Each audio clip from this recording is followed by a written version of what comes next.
একদিকে জেলের মধ্যে অপরাধীদের চক্র চলায় সাসপেন্ড করা হলো জেলের সুপার এবং চিফ কন্ট্রোলারকে, আর অন্যদিকে সাসপেন্ড করা হলো ক্যানিং থানার আইসি অমিত হাতিকে। কর্তব্যে গাফিলতির অভিযোগে তাকে সাসপেন্ড করা হয়েছে। সাসপেন্ড করে বিভাগীয় তদন্তের নির্দেশ দিয়েছে সরকার।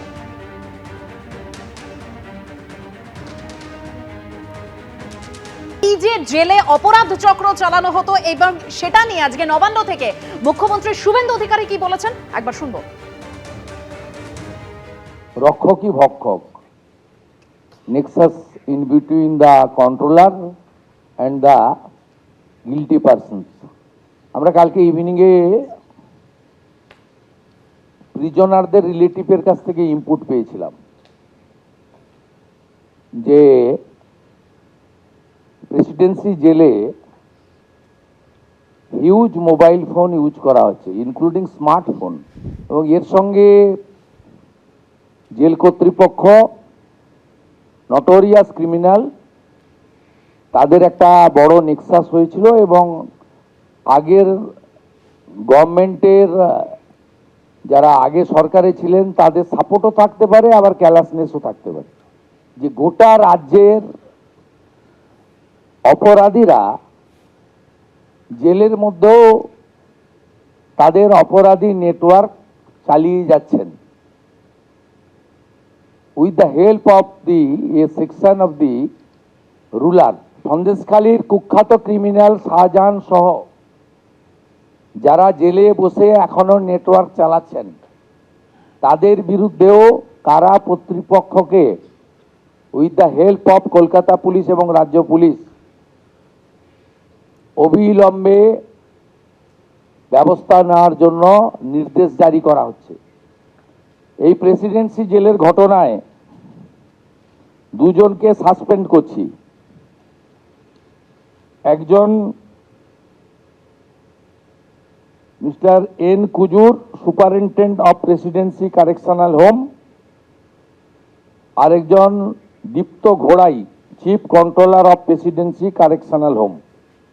এবার থেকে সাবধান এবং সতর্ক হয়ে আপনাকে যে দায়িত্ব দেওয়া আছে, আপনার যে অ্যাকাউন্টেবিলিটি রয়েছে, সেই কাজটা করুন। শুধুমাত্র অ্যাকিউজড পার্সেন্টের এগেনস্টে অ্যাকশন নয়, কর্তব্যে অবহেলার জন্য এটি একটি দ্বিতীয় বড় পদক্ষেপ।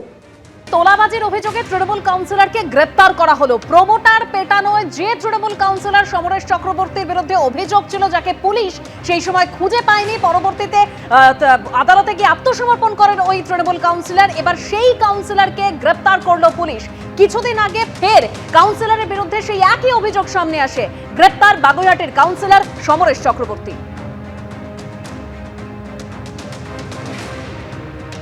অভিযোগকারী প্রমোটার কি বলছেন শুনুন।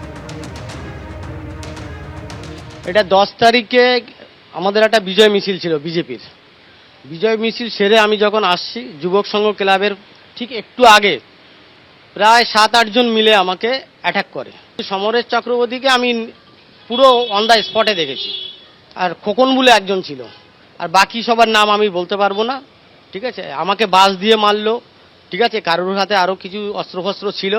ঠিক আছে, সেগুলো ভাগ্যিস আমাকে প্রাণহানি, মানে আমাকে মেরেই দিত সেদিনকেরা, দৌড়িয়ে যদি আমি না পালাতাম।